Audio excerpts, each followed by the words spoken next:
Hey guys, welcome to another episode of Kahnversations. My name is Ryan Bailey.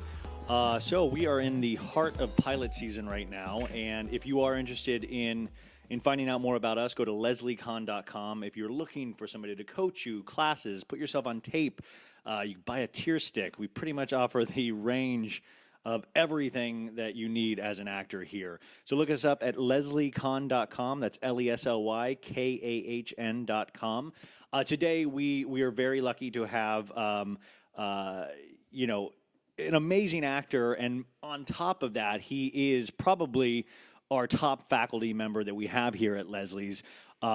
He is a huge inspiration to all of our students that are here.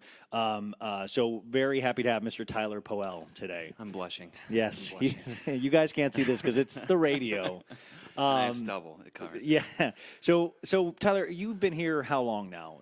You were here longer honestly, than I have. I have no idea. It's got to be over 12 years, right? No, I don't know. I've purposely not checked because I feel like it would make me feel like an old man. So I always imagine. I think I've been saying I've been in Los Angeles for 9 years for the last 12 years. Yeah, that's what I was like. I realized I had been here 10 years, but it was like the saddest realization. I was like, oh my God, 10 years. That's crazy. Or there's like a pride in it of like, oh, wow, the town hasn't quite beat me up yet. Exactly. Yeah, it's just like I have no legs at this point. I think I got out of college in like 2005 or 2006. And you went to Carnegie Mellon, is that right? I went to Carnegie Mellon. I did a year as a pre-med student at Occidental, actually, in Los Angeles, and then I did 4 years at Carnegie Mellon, got my BFA. I was going to start, but that just begs for the question. How did you start in pre-med and then move to become an actor at one of the better acting schools that are out there? Oh, yeah, no. I mean, as a proud Carnegie Mellon alumni, I would say, it's top two. Yeah. We get in fights with Juilliard about, who does better in summer stock auditions. Well, we interviewed Joe Manganiello for this, and he was a Carnegie He graduated Mellon guy. the year before I got there. But he is from Pittsburgh, so when he'd come back to town for the holidays and stuff like that, we'd all go out. I lived in his old neighborhood. Yeah. Did you? But why pre-med, and then what made you decide that you're better off as an actor? My brother was an opera singer and a vocal performance major when he went to college, and he was older. And I saw oh wow, that my family looked a little tenuous and nervous about that life choice. And I was like, I'm going to be responsible. I'm going to be the good son, finally, for the first time in my life. And I was like, I'm going to go be a doctor. And so I started taking all these AP classes, and I kind of pulled my grades out of the shitter and was actually, really good at it. And I did my AP physiology and chem and all that stuff. And then I applied to all these schools as pre-med and then toured them and realized it was absolutely not what I wanted to do. And I think I had just been watching a lot of ER. And I was very seriously obsessed with I think one of the reasons I want to be a doctor is because I really like Noah Wiley. Sure, yeah. And I was like, I'm gonna be like John Carter. He's so cool. And then I saw what the workload entailed, and I figured out okay, well, I got to go somewhere. So I went to Occidental because they had a good theater program, and I sort of abandoned my pre-med track and started looking around for BFA stuff. Which, by the way, do you think that helped you actually the intensity of kind of a doctor program, what am I calling it, a doctor program? Honestly, because you put the same kind of work into your acting, but and you teach your students the same kind of I think ethics. the fine arts stuff, I think getting a BFA is sort of I think any education is good education just because it forces your brain to think about stuff. The same way, a lot of times people don't go to necessarily college, and they come out to LA and they sort of have to give themselves an a la carte experience where they go take a voice class and an acting class and a dance class and a whatever. For me, going to Carnegie Mellon was you start class at 9 and you have a 3-hour acting class, then you have movement class, then you have voice class, then you have speech class. Then you have, a half hour for dinner until you go to play practice, and then you finish at 10:30 and then go do an independent project till 1. Yeah.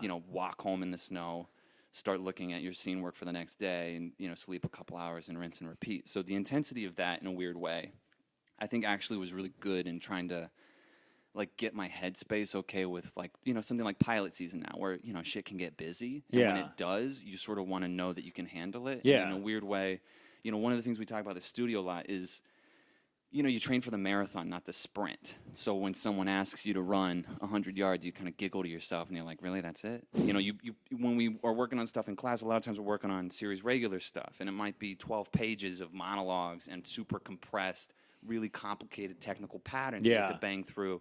And when you're given that stuff, I'm going to put some stuff on tape, later today, and then work on some stuff tonight to go in for tomorrow morning. It's like, if you have 24 hours, you're lucky. So you need to be able to get clean on 10 pages pretty fast so that when someone asks you to do 3. Yeah, you're not like losing your mind because it feels almost silly. You're like, oh, wow, I can still go have dinner. I remembered I got really into hiking for a bit, and I remember how hard it was for me at first. And I was trying to lose a lot of weight, and it was just really hard. And then I noticed, like, oh, man, it's still hard every time you go up the hill, but what your recovery time is quicker. Like, I wasn't out of breath then for 10 minutes. I was out of breath for 8 minutes and then 7 minutes. The hill's always going to be hard. It's how you, like... Also, it's how you approach the hill. Like, exactly, I bet going towards the big hill, you don't panic now. You look at the hill and you're like, well... I mean, it's going to be... Like, I'm not saying you're not going to get 10 pages and be like, well, shit, this is going to take me a long time. Like, it will. Yeah. And to technically satisfy everything that the writers have put into the material, and then on top of that, bring yourself to it. Yeah. That's not, it's not easy. No, it's not supposed to be easy, but it's doable. And that's the interesting thing I think that we focus on here a lot as well is that, it is, this is the training because it is hard, like this is what we're setting out to do is hard. Like, make no bones about it.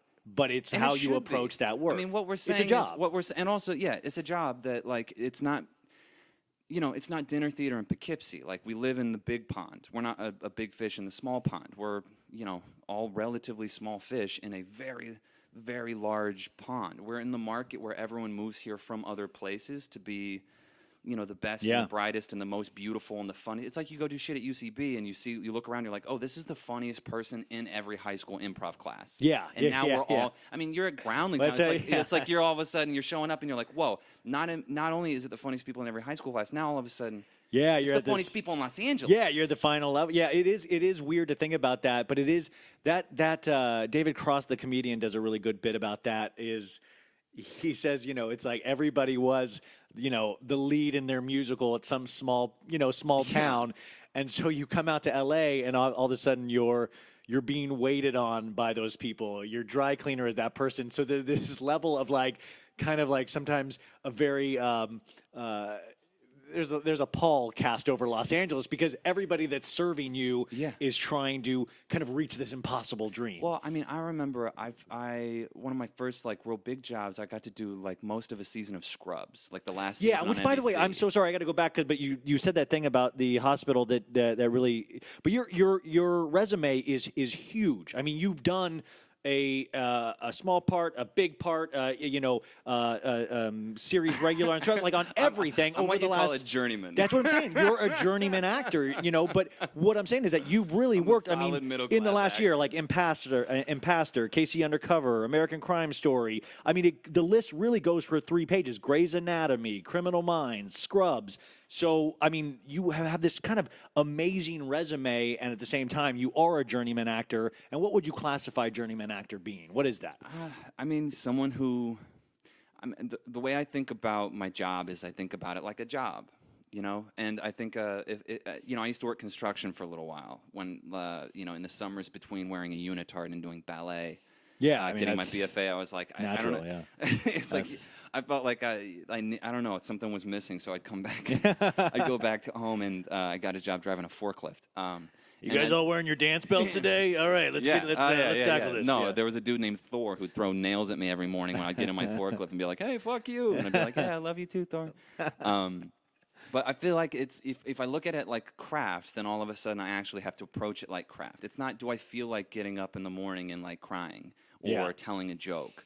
I went through a divorce during pilot season where I was going out for, 2 comedies a day. I went through I tested for a multicam, in between having very, stern conversations about, what was happening in a very real way to a significant portion of my life. I have a kid. It's shit gets real and no one cares. So if I need to be able to walk into a room and in a good mood, be able to make other people laugh or cry, then I need to know that technically my craft is going to great. support me, Yeah. regardless of whether or not I'm feeling it. You know, Yeah. I totally respect all methods and facets of training. I don't think there's a bad version of it. I think everything is for a good reason, and everything's helpful, and everything is kind of put into the quiver of arrows that is our acting tools.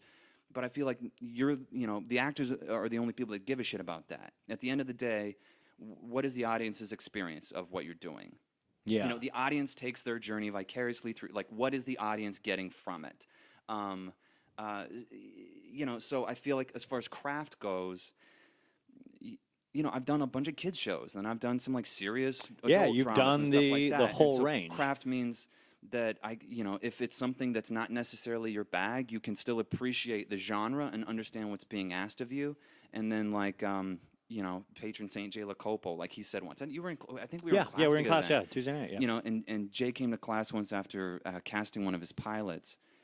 Yeah. And we all said like, Part hey, man of your dreams, yeah, right? yeah. And we said like, hey, oh my God, tell us some horror stories. Horror stories. Very different stories. Yes. Yeah. Jay's God, such a Jay's freak. What a good. freak. Yeah, no, it's his parties at his house. And he said, well, 80% of the people were good, 10% were bad, and 10% were great. And we all kind of went like, okay, well, you know, obviously what made the 10% great? And he said, the difference between those and the ones that were good was they celebrated themselves within the given circumstances of the scene. Yeah. And like I just felt like it tattooed itself on my brain. Like that's how you pop. That's how you show up with your special something is you do what the scene is asking you, and then you do it in a way that turns you on. And that's when you fucking light up. That's when all of a sudden there's a flicker in someone's eyes and you're like, got it. That's it. So when you prepare for material right now, how are you, I mean, I guess, how are you finding a way to inject yourself into it when... I think you can't help but inject yourself into it. I think that's the big myth is everyone thinks they're going to go But in the do you room go, okay, this is the part that I really am enjoying. And like, I mean, at this point, you've done this so much.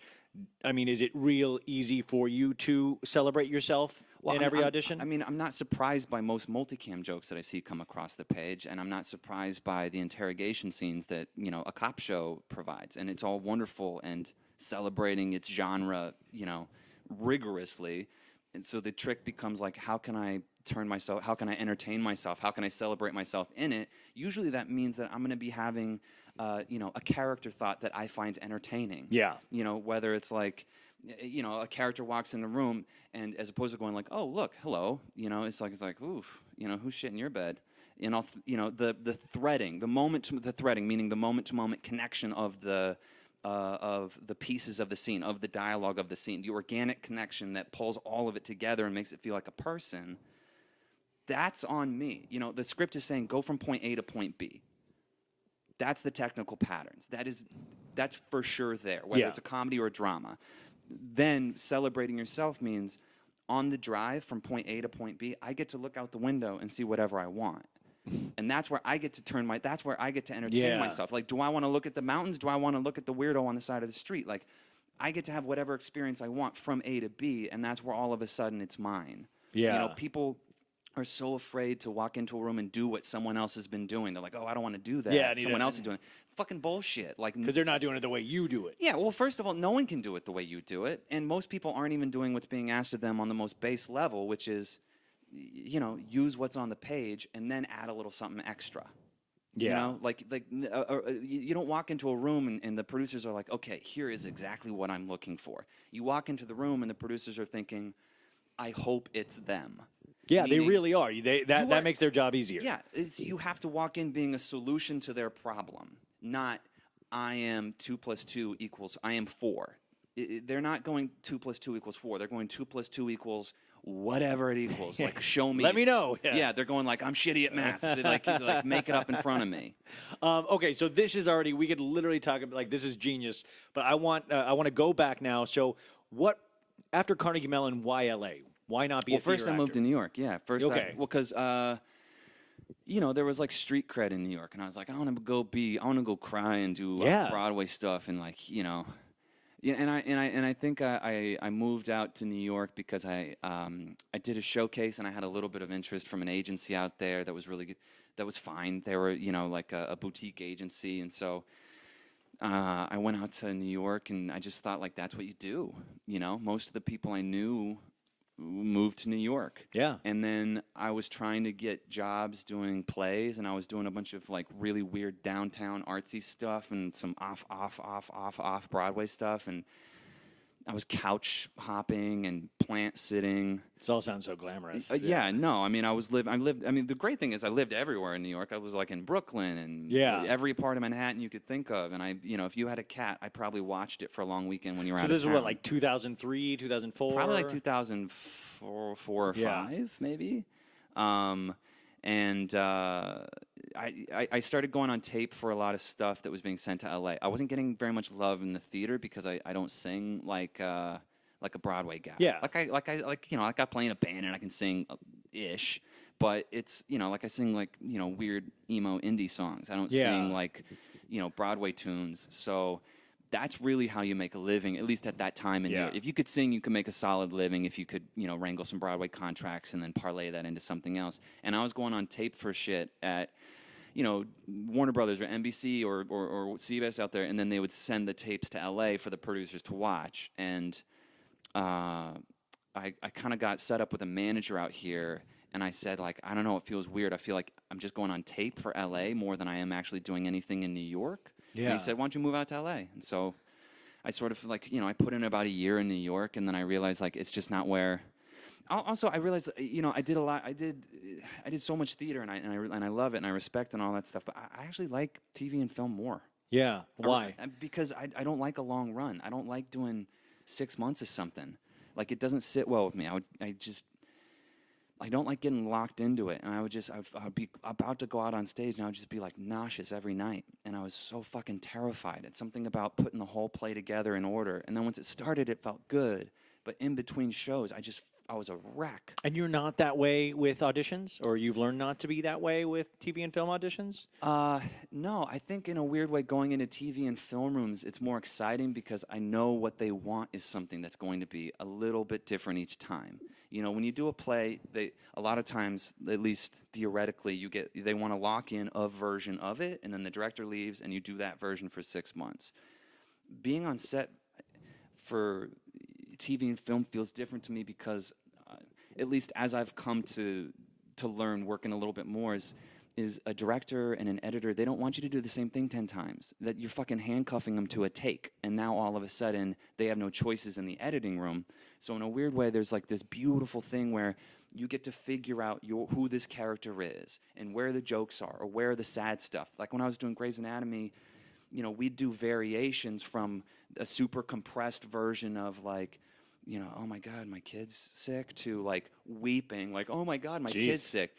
And that, there were 5 versions. Was that all you being able to choose that, or would the director be like, this one, let's amp up the tears? No, I mean, I think it's kind of assumed like once you get it, then they'll go, let's go again. Sometimes the director will say, why don't you like pull back a little, or why don't you give it a little more? But once they kind of notice you're incrementally ramping it up or down in takes, a lot of times they'll sort of guide you towards what they think the baseline where they want to start. But they know at least you can be guided. Yeah, but if there's a take where all of a sudden, you're struggling and you're losing your shit and you're fighting tears, honestly, they didn't use those takes. They used the ones in the middle. There was takes where we're just snot and crying everywhere, and the ones that the editor thought were the most interesting were the ones where it was like, oh shit, man, I really worked hard to get those tears going. And it's like, oh, you didn't think that was the most interesting? Yeah, yeah. It's like we put such a premium on crying and like this like radical emoting that the American method celebrates. Usually people want to see people fighting crying rather than crying. Yeah, like 100%. Yeah, that's what's interesting. But as actors, we fall into that trap a lot of like, look how good I'm crying, you guys. Like these are actual tears coming out of my eyes. Like, I think that's one of the traps as an actor, and especially as a young actor. You think crying like, well, shit, I acted the shit out of that thing. Killed that man. I acted the crap out of that thing. Yeah, someone called it actorbation, and I really liked that. Yeah, I was like, oh, that's so smart.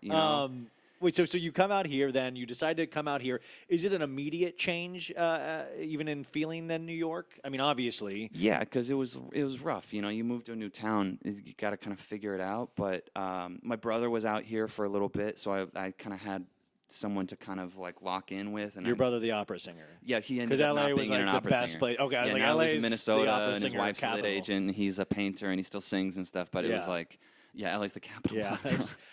So we kind of like picked the wrong coast. We should fucking swap. Do you immediately find Leslie, or what's the path here? I was going on a bunch of generals and going on some meetings through the manager that I had. And at one point, he called and said, hey, you know, I think you might want to get into class. And I don't know if he got bad feedback or he just knew I was restless. And I'd spent basically a year not in class because I was like, look, I just got out of college. Like, I don't need class. Yeah. I know how to act, you guys. Yeah, I totally get this. And really, I had no fucking clue and was terrified going into TV rooms with my fingers crossed behind my back thinking, like, I think it's funny. But isn't that funny, though? Like, you do have that point in your career where at some point you're like, I think that went well. Like, you don't, like, you're like, hey, man, it could go my way. It's like when you didn't study for a test and you like, man, there's a chance I could have gotten an 80 on that. Man, I guessed on 2 of them, but I'm pretty fucking good at guessing. Like, I think, you know, that's what, real quick, I was thinking about Donald Trump last week. Sorry to get political. But he was saying after he gave that, like, wobbly press conference, and he watch the. I mean, you want to talk about acting? Watch the threading of that. But that's thing. what Everything's a discovery. And he said, like, nothing is. He said Rush Limbaugh said it was one of the best press conferences I've ever had, and I think I wrote that down somewhere that I was like, he's literally like an actor that didn't prepare for the scene, but gets out and is like, didn't memorize any of the lines, kind of just fudged everything. Yeah. It's like, I got through it. It was awesome, and I got through it. And then and casting said like thank you at the end, and he was like, oh, they fucking love that. And then when he doesn't get the part, it's because they had a problem with me. Obviously, you know, it's never. Anyway, sorry to get political. I was thinking about what a bad actor he is. Okay, so you came out here and somebody told you to my take manager class. told me to take some classes, and I said, yeah. I'm a people pleaser, basically. Like, what else? I'll do anything you want. Like, you know, they said jump, and I say how high. And I was pretty nervous at that point. It had been a while since I worked, and I don't think I'd worked any TV jobs. I was just now waiting tables and panicking and bartending and panicking and basically just like panicking and drinking, like alternating those two experiences. So he said, go to Leslie's or go to, he probably said Ivana Chubbuck. Or he gave me like the top like 5. And I said, okay, well, what's the best? And he said, well, by far, and I'm not just saying this because like I now teach here, but he said, by far Leslie's is the best. So, why don't you start there if you want? And I said, sure. And so I like set up a meeting and came in. I sat down with Leslie, and she kind of saw through my bullshit right away, and just kind of cracked my egg open. And I was like, oh. And I took the intensive, and I felt like my head was going to spin off. Like I wasn't quite sure what was going on, but I knew like something was working because. At the end of the intensive, people were laughing louder and clapping louder after I would act, and I didn't quite know why, but I knew that I was pretty scared. So if that was happening, then I should kind of keep doing it, and maybe that would happen more. And then I went through the clinic, and that's when stuff kind of made sense to me. When we started working with drama at the studio, I went, oh, fuck, okay, that's what this is. And it's really not, she always called it a non-technique technique. Yeah. It's not like, okay, so here's how this goes, and we made it up, and we're geniuses. She fucking straight out the gates, and especially coming from a classical theater background, it made sense to me because she said, look, I'm teaching you exactly what Shakespeare would teach you. And I thought about it, and I even went back and I read Hamlet's advice to the players. And I've read it so many times since now, and it's Act 3, Scene 4, something like that. It's like somewhere in the middle, and he starts it where the acting troupe is coming through, and Hamlet says, "Hey, I'm gonna write this play, go put on this play, and then show it to my uncle who killed my dad, and I want to see if he reacts to it." It was essentially the setup, and he starts his advice to the players, which is essentially Shakespeare's advice to all actors forever. And he says, "Speak the speech I pray you as I pronounced it to you, trippingly on the tongue, or I would had as lief the town crier spoke my lines." Which is the first thing we talk about at the studio. Leslie just said, use the words on the page. Like I was making up my own version. She said, how about you use the fucking words? Essentially, she was saying, speak the speech. Hamlet says, don't saw the air with your hand, meaning move with purpose or don't move at all. Hold a mirror up to nature. Like have an organic thought. Yeah. Like what would a person in real time think in this actual moment in real time? Don't show me your fucking homework. Yeah. Don't indicate. Don't show the work. Yeah. No. Yeah. Like what's actually happening. Does that make sense? Yeah, totally makes sense. But to be fair, like, has Shakespeare really done anything lately? I've not seen him, like, no pilots lately from this guy. I feel like he was probably in the True Detective season 2 room, and it didn't work. And they were like, "Whoa, man!" It's very hard to work with. There was like a little on the nose there. But that's totally, like, that's actually really a profound thought, and so true. Like, it breaks it down to like the oldest version of this, which is it's like, okay, how would I break down a multicam if I was breaking down Shakespeare? Honestly, it's the same, in exactly the same way. Yeah. And then when I apply it to drama, it's okay. Well, I'm looking for a reversal, which in comedy is a joke, right? A surprise. That's why we laugh, because we're surprised. If I'm looking at drama, I'm not looking for jokes, but I am still looking at surprises. I'm looking for little fucking micro events. I'm looking for, instead of where's the joke, I'm saying where's the close up? Yeah. How would this thing be shot? And how can I make sure I have as much control over my acting in this room as possible, because I have zero control over almost anything else. Well, that's what so class really, for actors is kind of an instruction manual, because what a lot of people come with is raw talent, but they have no way to control it. It's like this weird super, like, there's a old sitcom when I was a kid called The Greatest American Hero with William Catt, and I remember watching this as a kid. He was a superhero that, like, stumbled upon, like, a superhero suit, but it didn't have an instruction manual. Oh, yeah, so he knew if he put it on, he could, like, kind of fly, and he could kind of do fly things. into shit. Yeah, but he didn't know, like, he didn't have any kind of instruction manual, and I think that is a lot like actors, is that they know they have some kind of raw talent. They know they've made people laugh, but they really don't know how to control or wield that power in an effective way. So when I came to LA, I was basically afraid because I had on a superhero suit and I was flying into walls. Yeah. And I was actually getting some appointments. And you knew sometimes, you could fly straight. Shit, I mean, honestly, I didn't know. I mean, it was my... Well, sometimes you accidentally flew straight and people said it was good. Well, and then stuff got weird because that first manager actually ended up, without getting too dark, he ended up killing himself. And I didn't find out. How bad were you? You know what I mean? Like, he just stopped returning... No, man, he stopped returning phone calls, and I thought he was so disappointed with my acting. I took it really personally. That's so dark. And I was like, oh, man. That's so dark. I was like, he's just done with me. He just brushed me off. And then I was in an agency meeting, like a year later, meeting with the whole fucking crew. There was like 10 of the agents there. I had done like some scenes for him. It was like my third time in the agency, and I was talking to someone, and she said, oh, like, how'd you come to L.A.? And I told him the name of my old manager, who was like a really lovely guy. And I said, yeah, he brought me out, but, and I think I said something like, but, it just didn't work out.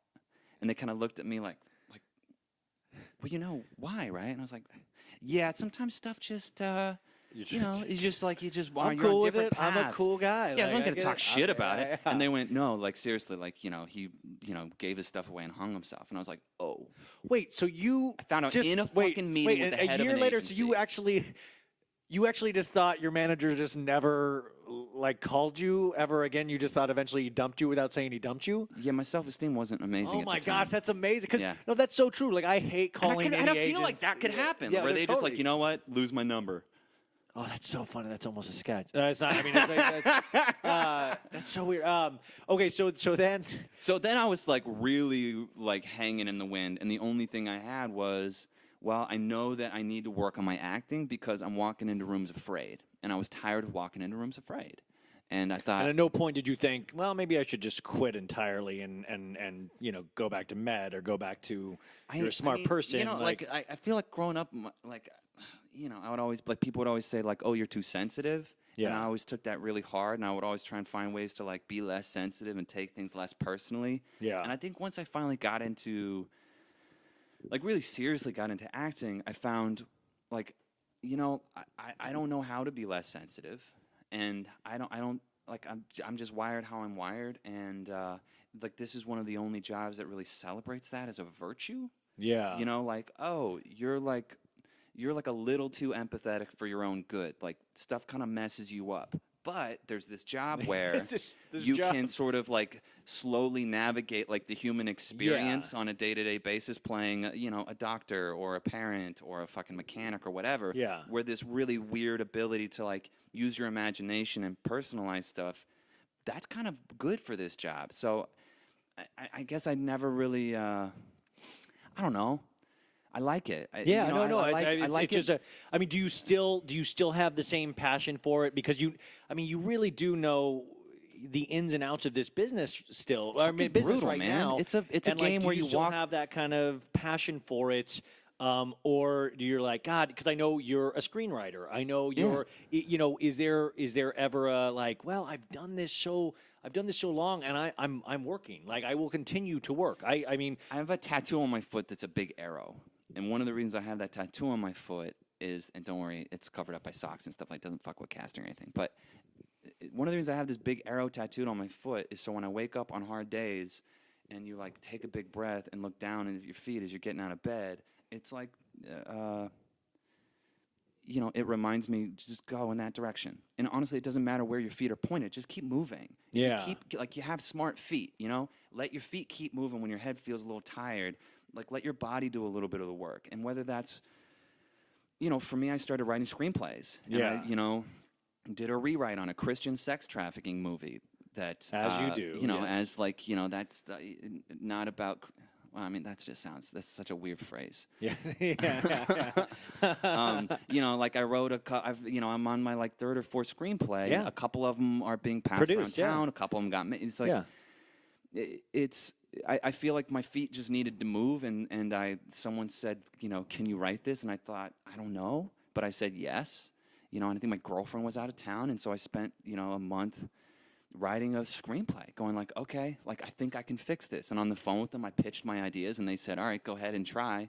Wow. And it was sort of this weird, game where I think a lot of times we're ready to do things before we know we're ready to do them. So what we have to do is sort of lean forward into it. Like my life in this town has not been easy by any stretch. I'm very grateful and I'm very blessed, and I'm happy for all the jobs I got, and actually for a lot of jobs I didn't, because those are good jobs too. Not getting a job might save your fucking life. Not getting a job might give you an opportunity to be open for something that's going to be more important to you later. Yeah. I mean, it is such a cliche, and I hate that it's true, but it's like everything that everything that's like my body and my mind has told me, no, absolutely don't do that. You cannot possibly, you're not ready for that. You're not, every one of those things has always been the best possible thing that I could have done. Yeah. So and it's such a cliche because you hate the fact that like you want for some time your body and your mind to line up with like the perfect of like, yes, that's the one to jump on. But it's always those ones that like, for me at least, that your body and mind don't line up, and you're just scared of it. And also because your body and your mind, like they're obsessed with, okay, I'm ready for it now. But also they're like, okay, well, when's my turn to be, the fancy person on this show? Or when's when's my pilot going to get picked up? Or or when am I going to get my pilot audition? Fuck, anywhere along that spectrum, when am I going to get an agent? Anywhere on that spectrum, we sort of assume like, okay, I've put in my work, so now I'm entitled as an actor to opportunity. And that's fucking bullshit. That's not how this goes. I think there's one of the things that provides so much discontent for so many actors and writers and directors and creative people in this town is that, there's this myth that there should be a sense of justice, of I've put in the hours, so now give me what I have asked for. It's not like I took the bar exam, so now I'm a lawyer. No, every day you take the bar exam, and maybe no one ever asks you to practice law, but are you willing to keep showing up? Because maybe tomorrow they will. I think what happens is people want opportunity in a way, in a maddening way, because when they feel they're ready for it, that's when they think it's going to happen. But we have to make sure our marketing is in a tight little fucking bag. We're selling exactly what we're selling as hard as we can, as specifically as we can at all times. Then we have to make sure our acting is bulletproof. And that's when the game starts, like it starts at my resume's all solid. I got stuff on my resume. Yeah. My, reels up to date. My pictures are specific. My reps are into it. Yeah. I've made my relationships. I feel like, you asked before, like, sort of like, how do I think of craft in this town, or as far as my career has gone? And I think really my career has been a series of sort of, falling face first into like really happy accidents. Yeah. And then those accidents not necessarily being booking a job. Those accidents being getting an opportunity that gets me into a room. And then, when I met with my manager a million years ago, Mark? Yeah. Mark Schumacher. Yeah, who's like amazing who's manager. the fucking greatest guy ever, you know? And I'm not an easy sell, you know? I'm a white guy in his early 30s who's sort of in between a bunch of, in between, like, I'm not a leading man and I'm not weird enough to be super charactery, so I'm specific. And so when the right jobs come down the pipe, it's either me or it's not me. But when I go into the room, I know, like, I'm not going to leave that room without making a fan. And I told him in the meeting, we were talking about kind of what I wanted to do and some stuff, and I'd worked a bit. And I said, look, man, like, I need you to knock on some doors, and when they open them, I will put my foot in there so hard they'll never close them again. Like, I don't need a babysitter. I need someone to open a fucking door a crack, and then I promise I'll stay in there. That's awesome. And I think about that, and I try to keep my word. And Mark's amazing because he keeps his word. Because he knocks loud and he pitches hard because he believes in what I'm doing and I believe in what I'm doing. So the gig is, you have no control over booking rooms or booking jobs, but you do have control over booking rooms. And if you make a fan, then they invite you back. And if they invite you back 3, 4, 5 times, you know, I think by the time I worked on Criminal Minds for the first time, I'd probably been in that room like 10, 12 times. Yeah. You know? But that's such a hard thing to find as a manager like that. You know, like that really keeps his end of the bargain up. Well, I think there's also a lot of actors who don't keep their end of the bargain up. Yes, that's true. And a lot of times they get real easy on themselves about the wrong shit. So it's like, oh, I wasn't as prepared as I could be, so that's why I didn't get the job. Fuck that. Prepare then. You know, like, we have control over so few things. I think there's honestly, like, I think a peace that kind of comes over you when you know, like, I went in the room, I did exactly what I wanted to do. And then I can wash my hands, because that has nothing to do with did they like it. You know, I'm going into the room prepared, knowing I have, you know, I coach with Ryan, and Ryan told me it's funny, so now I know it's funny. I don't need a person with an MBA wearing a suit to tell me it's funny. I'm going to do a funny version. Yeah. And then I'm going to leave and I'm going to sleep okay at night. You know, I feel like then having a manager who'll stick by you during lean years when maybe what you're selling isn't that popular in town or you're in between categories, that's rough. I mean, I've been fired by so many agents and so many managers. Like, you know, there is no, I feel like sometimes people go like, you know, how do you get your first job, or how do you get your first agent or first manager? You know, the longer I stay in town, I feel like there's only side doors. There's no front door. Yeah. You know, there's only that weird door off of a kitchen that you got to kind of look to see if it's cracked open and sneak in. You know, everyone's gig is different. Yeah. You know, like, you're so fancy in like the sketch world now, and you're doing all this cool shit. And that wasn't because someone just handed it to you and said, like, hey, man, you want to try this? Yeah, no, you're that's like, what I'm going to fucking chase We it. were talking about how much work actually, how many years of work to get to a point that is still, and it's never set. Like, it's never settled. Like, you're never, like, I have to go back in on Saturday, you know, just with like 4 new sketches and like, you know, the process never, but it also, it teaches you that you should never rest, that you always have to be ready to go, ready to work, ready to take your notes, ready to take your hits, get your shot. Like, there's so many things that it teaches you, but it really does train you, and it trains your body and your mind. I don't think it's a bad thing. I think sometimes you know, we can look at the opposite side of that coin as a dark thing, where we're like, okay, well, so shit, it's never done. It's always this brutal struggle where you walk through a dark hallway and everyone hits you with baseball bats. Yeah. It's like, well, okay, that's that's one way of that's looking one way. at You know, it, that's like that's It's a super very charming way to look solid at choice, it. But yes. Or we get to go, wow, I don't know what tomorrow is. You know, when stuff gets hard in this town, I try to keep really good people in my life, and we remind each other, life changes in 5 minutes. Yeah. You know, you want to talk about Joe Manganiello? I mean, that guy's life changed. I mean, it's like his life changed in 5 minutes a bunch of times. Yeah. Do you know what I mean? Totally, like, you know, Had or like so Richie many, on the pod. It's like, yeah. So many people I know, and it's not like, oh, they're about to quit and then suddenly something magic happens. It's, you know, my feeling is, if you don't enjoy the ride, there are way easier ways to get, you know, rich, or to get famous, or to be happy. And so as long as what I've found is, you know, I think everyone starts acting because of some version of hear me, see me, love me. Mm-hmm. Honestly, I think there's like some fucking weird hole as a kid where you're like, I need attention, or I need validation, or I want to express myself, and you know, there is no microphone big enough. And then I think you hang out in a while in this job, and it becomes something different, at least for me. And for me, it sort of became, like, my career has been a process of, like, I like going in for kids' shows, and I like going in for cry dramas, and I like going in for weird you know, into some terrible indie movies, too. You know, it's like I like going in for all that stuff because really what it's about is not the material. I like connecting with people. You know, it's what I like about teaching. It's what I like about right now, me and you. Like, I like having an experience with other people that only exists in that moment.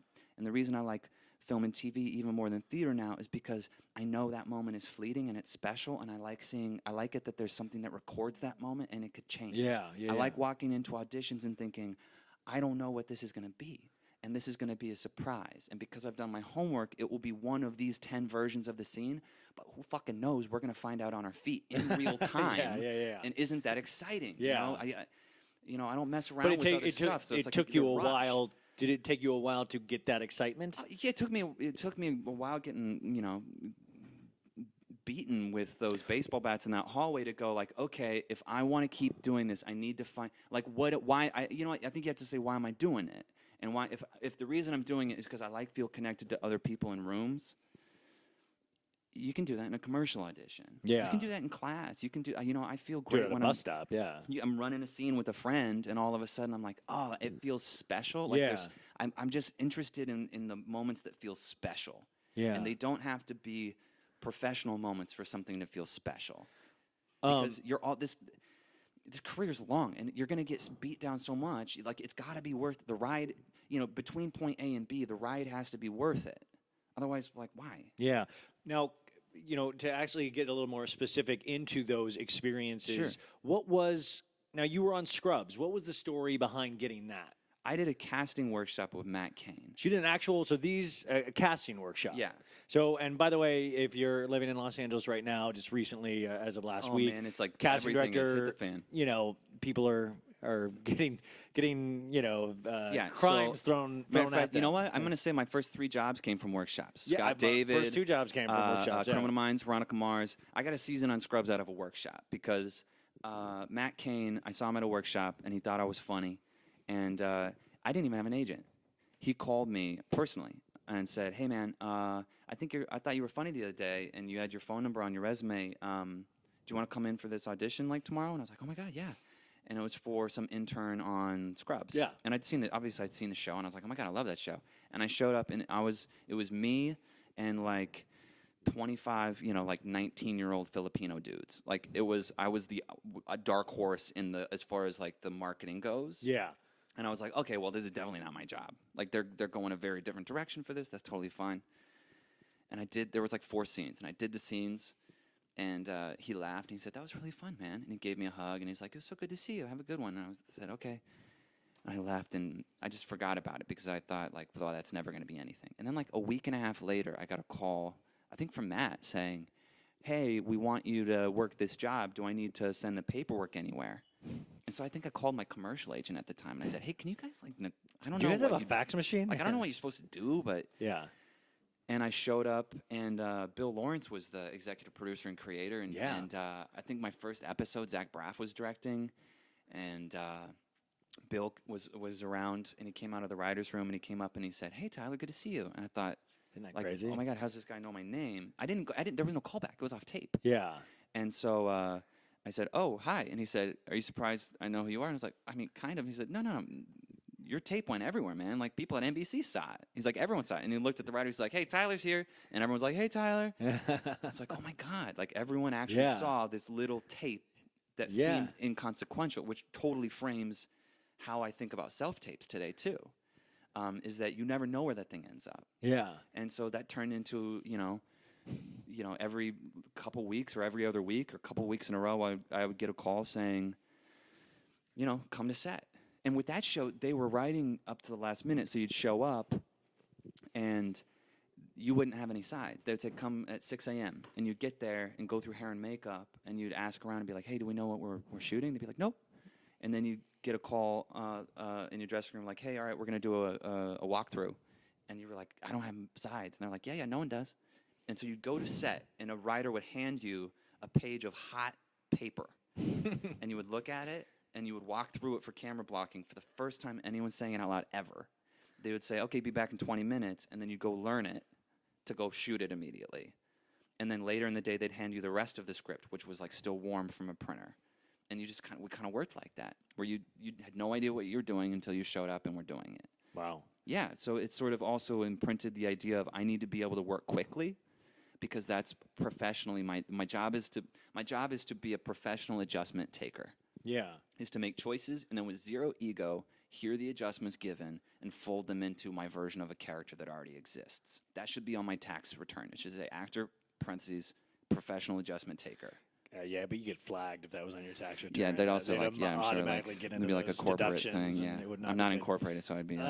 Did you? So did that? Obviously, when you get a job like that, it's amazing to have that job. But on top of that, all of a sudden, you now have something to knock on doors with to actually get that next step in representation, right? Kind of. I mean, kind of. Not really. Really? I mean, I sort of worked that job, and honestly, nothing happened. God. You know what? One of my last days on that job, I left work, and got a call from a friend saying, "Hey, can you bartend this private gig at Dana Gould's house?" Actually, who I love dearly. Amazing, right? He's been here a lot. Yeah. So his house, he was doing a fundraiser for adoption. This adoption company that he went, and later I ended up adopting my daughter too. But at that time, I didn't have a daughter or a wife or anything, and so I went to this gig, and I was bartending this private event where he was raising money for stuff, and who shows up but Zach Braff. And I'm bartending, and he walks up with his mom, and I felt my heart just going to my knees, and I felt so embarrassed, and I was just like, I felt humiliated because I had just worked with him, and now all of a sudden I'm handing him a drink, and it felt really humiliating, and I think he could tell. He looked at me, and I didn't say anything, and he went, "Boone?" Because that was my character's name, and I went, "Yeah, man, hey, it's Tyler," and he was like, "Hey, good to see you." And he kind of leaned in and he said, "Does this feel weird for you?" And I was like, "Yeah, I don't know. I just feel like a little dumb." And he said, "My first movie was Lonely Hearts Club with Timothy Olyphant and all these people." He said, "I left and I couldn't make the rap party because I was scheduled to bartend." And he said, "And then it turns out everyone showed up at my bar because the rap party was at my bar." He said, "I worked that rap party." And he said, "Look, man, so I get it. And now you get it. So now someday when you're at a rap party and you see someone bartending that you just worked with, you tell them that story and you let them be a part of that chain because it only moves up, And then he said, "Now give me my drink." Now he said, "No, fucking give my mom her Pinot Grigio." And this is not what I ordered. And but it's sort of like it was sort of a profound lesson that, well, everybody goes through shit to get. Man. I mean, like that really is, and probably I didn't work again for a while after that. Yeah, which is because you can never let yourself get too like, well, God, I've got it made now. I've got it. So many people tell me those stories of like, they booked that one big job and they thought everything was going to be simple, and then just years. You know what? And sometimes it's like you look at someone's IMDb and it doesn't show the work they're putting in, because after that job, I was testing a bunch for single cam shows. Which, by the way, I do want to ask you about one, and specifically is Happy Endings. Because I remember going through, I remember hearing all about that, like whether it be in The Office or in because you went through a lot with that show, from what I remember. Is that how? Because I remember you changing like your look at one point. Oh yeah, no, they wanted like they wanted like a tough guy that was also playing a gay character, but it was because it was eventually Adam Pally who got it, right? It was between me and Adam. And Adam was just a UCB guy at the time from New York, he'd done a Comedy Central pilot, and he'd also done people knew who he was in town. He just wasn't like you wouldn't recognize his face from shit yet. But he'd just come from New York, and him and Max Greenfield were actually testing. Max was testing for the main guy. Max ended up getting Schmidt on New Girl. Yeah, which he actually wouldn't have been available for if he got Happy Ending. So which is crazy because that's Schmidt is right. Yeah, that's like his. I mean, that's his gig. That's what he needed. And I remember going in, and it said like.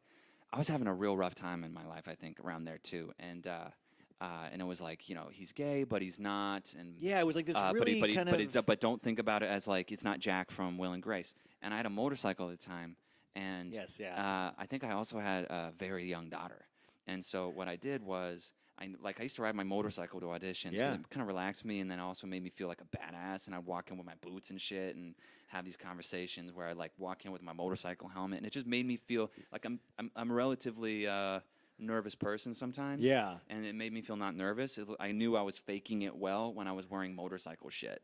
And it didn't look on the notes because I actually drove the motorcycle there. And so I went in to the test, or I went in for the first audition. I drove my like Ford Fiesta with a baby seat in the back and bottles strewn all over it. But I brought my motorcycle jacket, and I brought my motorcycle helmet, and I brought my motorcycle boots.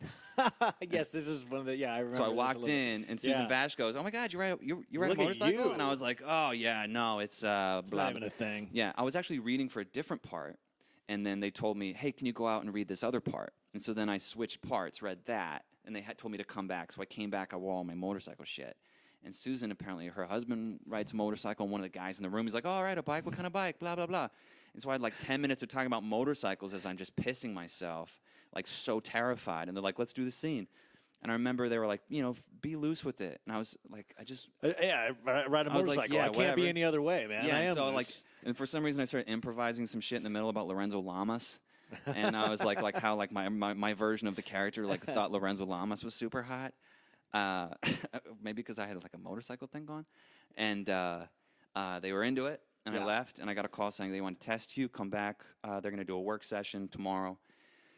And I went back, and I stepped in, same gig, and they watched it, and they said, and so work sessions go one of two ways. Either they work every moment of it to death, meaning they'll like break it down and be like, "Let's talk about the jokes." And I've walked into work sessions where they went, for multicam comedies, they've gone like, "Okay, now just stare straight ahead and just nice and easy." And you're like, "Oh my God, you're stripping all of the comedy out of this, but okay, you're the boss." And I walked into this work session expecting them to be micromanaging it. And but Susan Vash is like the greatest ever. And she was like, "Hey, Ty, how's it going?" And the whole, like, the writers were really cool. And I did it, and they went, "Yeah, great, bottle it. We'll see you at 5. And I did it once. And I left. And I called my manager. I was like, "Okay, well, we're still on." Because they can fire you from the work session. They can say, "We don't want you to test anymore." And so I showed up with my motorcycle shit again, on my motorcycle jacket, and I think I actually did drive my motorcycle that time. And I signed the papers and everything, and I sat down and waited for like an hour and a half and saw Adam. I didn't know who he was. We got to know each other. I saw Max. I knew Max a little bit, and we knew some mutual people. And went into the studio, and Adam, I remember Adam picked up, there was like a yoga mat, like laying in the corner, and he picked up a yoga mat, and he walked in with the yoga mat, and I thought, the fuck is he doing? And I think he was just fucking around. He was treating it almost like a UCB sketch. Yeah, because I think that was one of the things I remember is that you had said, like, he didn't really stick to the script, No, I think he went pretty off the reservation, and it was during a time when, like, that was at such a premium, too, where it was like, oh, single cam comedy's dangerous. And, And Adam's super funny. And he's just a real funny guy, most people too. can't do that. He can make it work. He can that. sort of fold this weird shit in. So he went like all the way into the woods with it. And he walked out and kind of looked at Max and was like, "I don't know how the fuck that went." And I was like, "Okay." And I went and did it, and they laughed, and everything was fine. And then they called and said, "Okay, now you're going to Network." I remember going to Network, which is in a different building. It's a different studio. Studio was at, like, I don't know, Sony, Network was ABC or something. And I remember walking into the Network, and all of a sudden I saw Adam, and he had the yoga mat.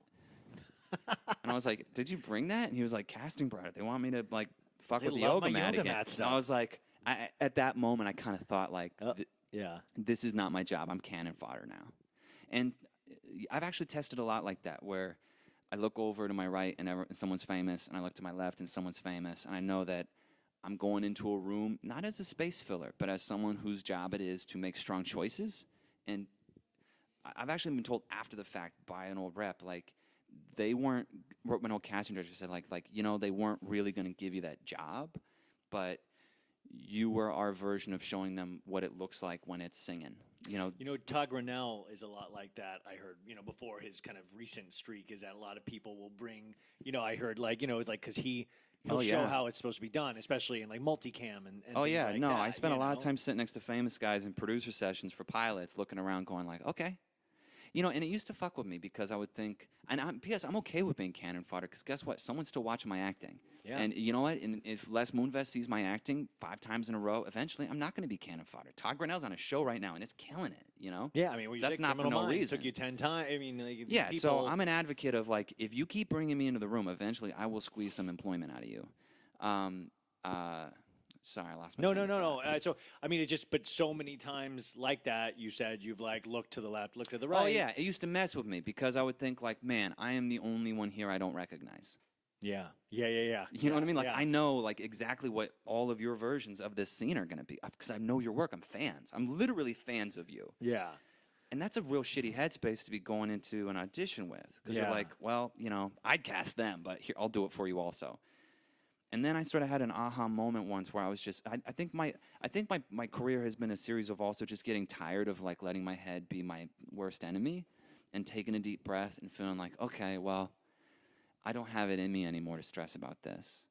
You know, I got a kid, like I've been divorced, like this is not the most life, you know. Yeah, man, it's like this is not the most important part of my day. Like this is a really cool thing and I'm proud of what I get to do and I'm really grateful for opportunity, but like yeah, I'll tell you 3 pages of fucking jokes. Yeah. You know what I mean? Like, I'm cool. Like, it's fine. Remember that you have a life or have a life outside of this. Yeah, you know? so it makes it a little less precious. And Yeah. so all of a sudden, I remember sitting down in the room once, and I looked around, and everyone I was there, guys and girls, were all either famous or famous people's kids, which was like there was like a season of famous people's kids getting pilots. I've yelled at my parents so much. You're like, I was like, why didn't you do SNL? SNL? Yeah. And I thought, oh man, am I about to get nervous again? Because I know all of them. And then I realized I saw someone's eyes looking at me and they looked a little spooked. And I thought, oh shit, they have no idea who I am. And that's dangerous. Out for of them. everyone here, we all know what everyone's version is. They just don't know what my version is. Yeah. If anyone's gonna be scared, like I'm who they should be worried about. And why is he carrying that yoga mat? Well, and also like you sign in on those sign-in sheets and it's like CAA, ICM, UTA, Gersh, CAA, CAA.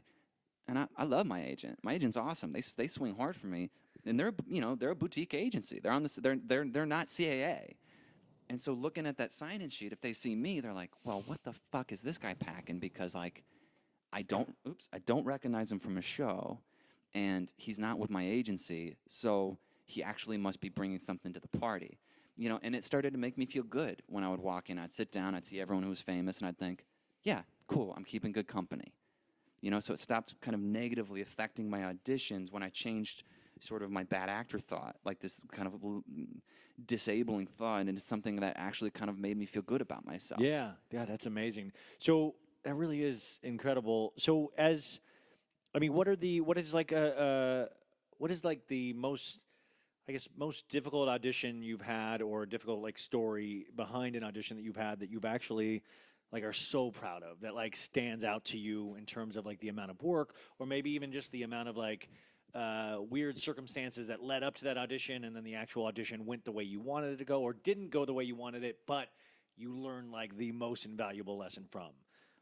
I feel like the most recent is I worked on Grey's a little bit back, and Grey's Anatomy. And because like cool people call it Grey's. Hey guys, I worked on G. Like, here's the thing. I worked on G a little bit ago. Yeah, and I just worked on GR, whatever. It's not a big deal. Yeah.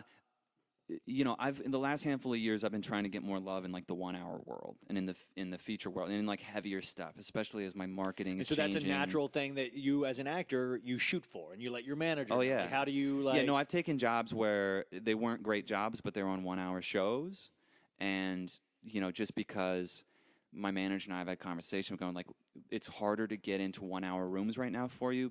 Like the comedy casting directors and the single cam guys and all those guys, they know you and you know, like, and I'm legitimately friends with, you know, Romano Benner and Greenstein Daniel and Susan Vash and Suzanne Goddard-Smythe and Lisa, you know, like I consider them, you know, they're cool. Like they know about my kid and like, we know about each other's lives and stuff. And they're really good people. And I know some of the 1 hour folks, but not as many. And, because you get kind of pigeonholed in town. It's like, oh, they do this or they do this. And so we were leaning towards trying to get some more credits and trying to get some more love and more tape that was in that genre. And I'd never had an audition for Grey's Anatomy, and it had been 12 years, and I'd always loved the show. And I just wrote it off as like, I'm never going to work that show. That show's for like beautiful people who are sad because they hurt their knee. You know, like I'm not that guest star. Like I'm I'm a little left of center, and like, you know, shit tends to read like a, you know, like I tend to gravitate to the little kind of more complicated as far as like the marketing or the casting. That tends to be stuff that I get more. And so I got the audition, and I think I went in for a pre-read, and I And I prepared it and I worked on it, and it was like a weird scene because they never tell you anything that's going on. You have like a character breakdown, and then all the actor, like the sides, the characters have fake names, so you can't like leak it to the internet. Sure. And so I made choices, and I was happy with my choices, and I was proud of my choices. And I thought, you know what? I'm going to go in because I get to audition for Grey's Anatomy today. And when I was graduating college, that was like the only thing I ever wanted to do. And like, this is finally a character where I get to show up and cry because like life is hard and it's like cool. I was just so excited. I just felt like I felt like a fucking new kid in town, and I finally got to do this thing I always wanted to do, which was audition for the show. So I had no thoughts about working the job. I thought, you know what?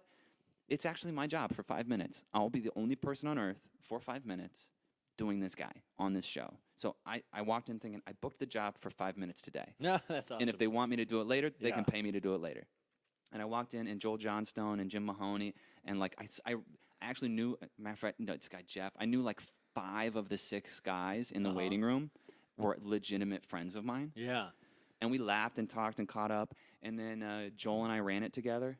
Because Jim had to was going in, so I stepped out, and Joel and I ran it before Joel went in, and then when he came out, he ran the sides with me for the same character. We were coaching each other on exactly the same character, maybe 30 seconds before going into the audition, because we're aware that it's my job or it's your job. You're not going to make some magical choice where they're like, oh my God, hire. It's like, what do you want the guy to look like? That's how you're going to pick eventually.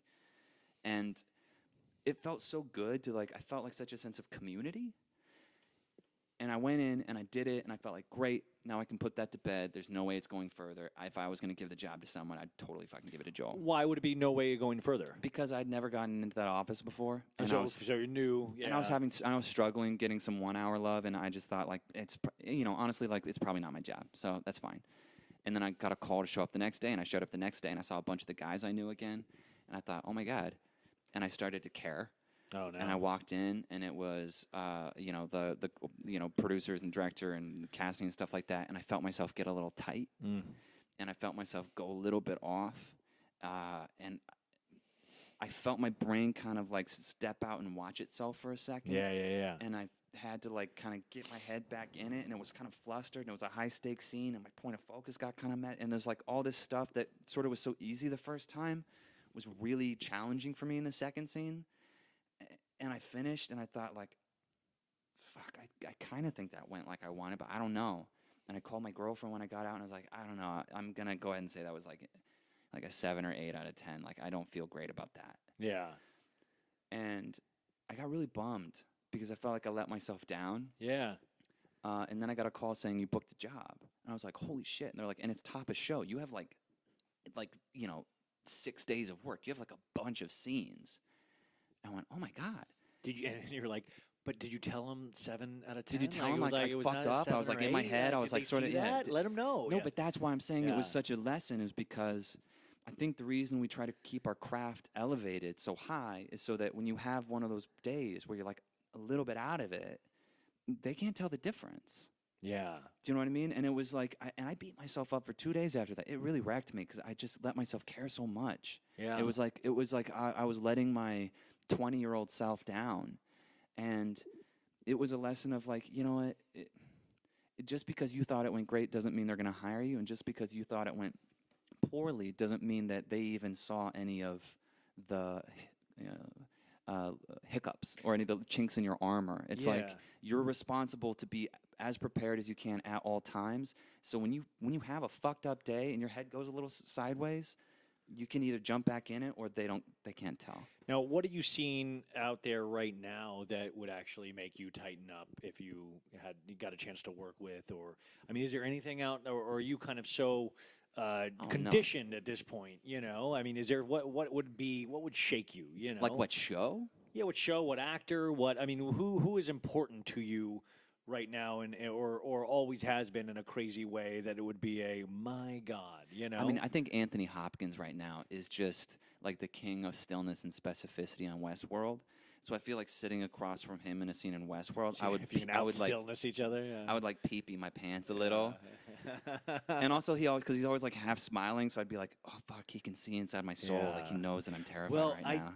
And do you have that experience? I remember I did a small thing on Brothers and Sisters, And that was like this old ABC show with Sally Field and all this. But I remember it was with Sally Field, Sally Field, Calista Flockhart, and Rachel Griffiths. And I remember doing the scene, and I remember hearing Sally's voice talk to me, and it was one of those, because I grew up watching Sally Field. I mean, like nobody didn't grow up watching Sally Field, and you're hearing that voice talk to you, and a camera's on you, and it really is, you have to fight to stay in it because you've heard that voice so many times. Yeah, I did Hot in Cleveland with Betty White. Exactly. And like, how do you not? And like all my scenes except for one were with Betty White.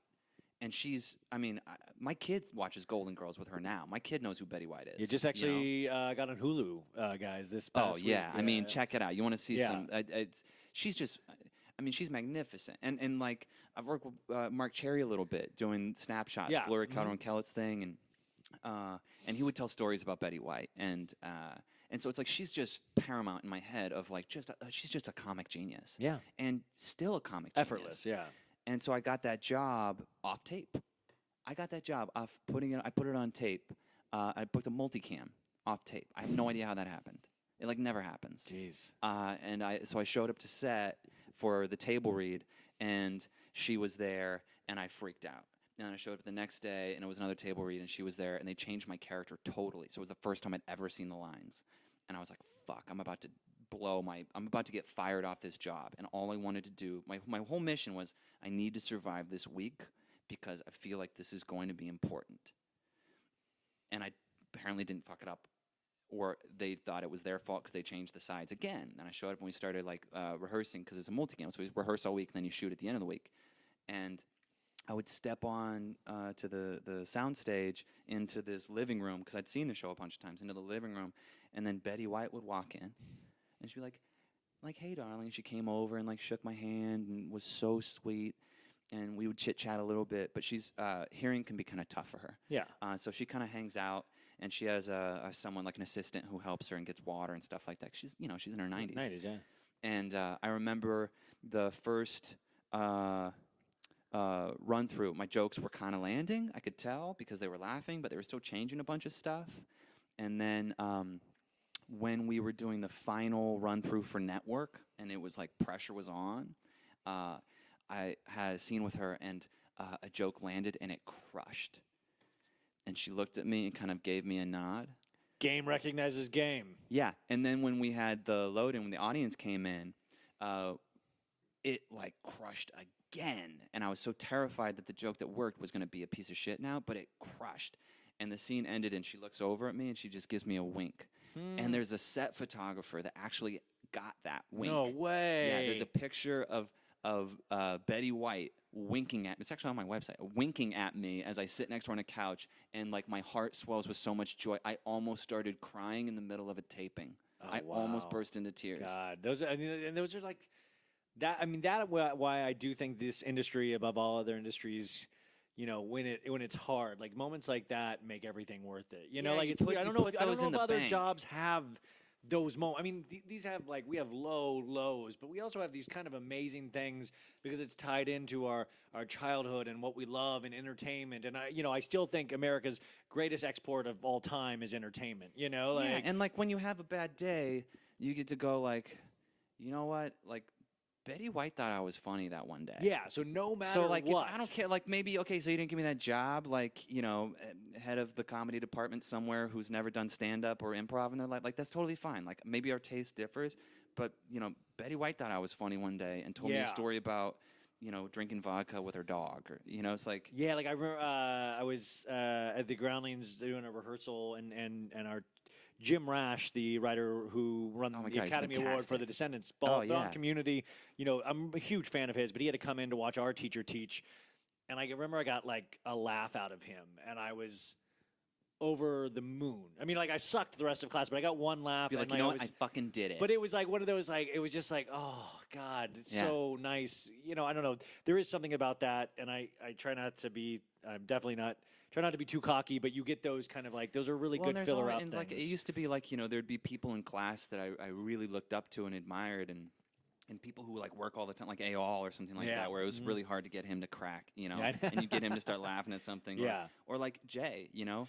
I still, if Jay Lacopo laughs at something I did, I feel like I want to freeze myself in time and like, you know, take it down to, you know, Chase and put it in my savings deposit. Yeah, it's like Lacopo's so funny. Like I think weird stuff gets him. You never quite weird stuff gets him, and it's like all of a sudden you can smell pushing too. You could smell if you need it. I just wanted to start calling him Dad. I went, Dad, hey Dad, Dad, do you love me, Dad? Do you love me? Like, okay, so we went. So definitely you are going to be coming back. You're already a rebooked guest because we only really scratched the surface of the knowledge that you have. Like this is really so incredible and so different than what we've done so far. So I know you guys are enjoying this out here. So we will definitely be doing this again, and probably, I hate to say it, recently, but in the near future we'll be doing this again. You know where I work, man. But anything else that you'd like to say, or any, you know what? Also, just real quick, I guess, any like crazy tricks that you're teaching actors these days? Anything that you can tell them to, like, you know, when you go into audition, do this. It always, you know, any like magic tricks. Yeah. Oh, which is silly, but like sometimes. No, I mean honestly, it's like I feel like you know, so much of when I'm teaching a class or something like that, a lot of the advice comes from me having done the opposite enough times to like, you know, hit the ground and look around and go like, I just don't. Okay, so I'm not going to do that anymore. Yeah. So it's like sort of, you know, like, hey, P.S. You don't have to do this because it really didn't work for me. You know, it's like I feel like one of here's something is that I feel like actors walk into the room and we give away our power almost immediately. We walk into a room and we're like, please like me, please like me, please like me, please like me. Oh my God, they hate me. Oh, I should have worn a different shirt. Fuck, I'm gonna fuck up this joke. Oh, they're laughing, they're not laughing. It's, you know, whatever. And we give away our power. I feel like I don't think it's a trick. I think it's we need to choose to celebrate ourselves while we're doing the job. We need to choose to celebrate the job, man. I think it's profound. I think it's beautiful. You know, no one else gets to do what we do. Actors are weird. You are adults going into other rooms full of adults, and you ask them to like cry and laugh, and at will you laugh and bring yourself to tears and pretend with such a high stakes imagination that you're like, you know, a helicopter pilot, or, you know, you're watching your baby being born. Like, it's fucking weird, you know. So producers get spooked. They know actors are weird, and they think someone sprinkled magic fairy dust on you when you're born, and now you have this ability to do this stuff in front of other adults. And so I think sometimes they get scared because they're not quite sure why you're wired that way. And I think one of the things we get to remember is that we're in control of the situation. And that if you walk into the room, as opposed to thinking, oh shit, oh shit, oh shit, if you walk into the room thinking, hey, relax, we're all going to be fine. Yeah. I got this under control. You don't say this, but you just think it in your head, and you look slowly around the room remember that everyone in there is terrified. Yeah. Because they're looking for the answer. And they don't know what the answer is, so you don't have to try to be the answer. You just have to know that you are a possible solution to a problem if they choose to pay you for it. Yeah. And for fun and for free, you're going to show them the most interesting version today, and they can take it and give those choices to whoever they want, and then you're going to leave and go do it again somewhere else. And in a weird way, walking into a room knowing you're enough. Yeah, I'm enough. That's such it's so kind of hippie. I mean, but it is, and that's such a hard thing to achieve. But if you just put it on repeat in your head, if you're like struggling right now and you walk into a room, I dare you, as they're saying hello to you, in your head, quietly think, I am enough, I am enough, I am enough, I am enough, I am enough. And then when you're done with your acting, think, I am enough. And casually, as you're saying that to yourself, walk out the door, and you will never run out of a room again. And teach, again, it's like I said at the beginning, teach them how to watch your scene. Teach them what they should think about your audition. Yeah. Whatever you think about it, go fuck yourself. You're not in charge of hiring yourself. You did what you're going to do, now leave. Yeah. And as you leave, be proud of what you did, because it's hard. Yeah. Celebrate it, because the rest of us need to be celebrating it too. Don't shit on it, otherwise it gives all of us a bad name. Yeah. Be proud and be enough, and make sure that you're not giving away all your power immediately. That's awesome. Okay. And just feed off that real quick is that, you had talked about during Grey's Anatomy being in a room with 4 or 5 people, and most of those people were from here. So you guys out there, what I think we do good here is we build a community. There's a community. I was at a commercial audition yesterday, and there was like 6 people that I knew at the commercial spot. And my daughter Which, by the was way, like, hey, guys. If you guys want to see Tyler like immediately, just watch TV. It's a nationwide commercial for insurance, and they air literally all the time. or maybe just on Bravo because I watch a lot of reality shows. No, but it's hopefully it keeps literally all the going. time. Yeah, but we do have a community here definitely. So come be a part of this community if you're looking for one. If you're looking to be a better actor, better at your craft, come here, check us out. Come in and meet Leslie. See for yourself.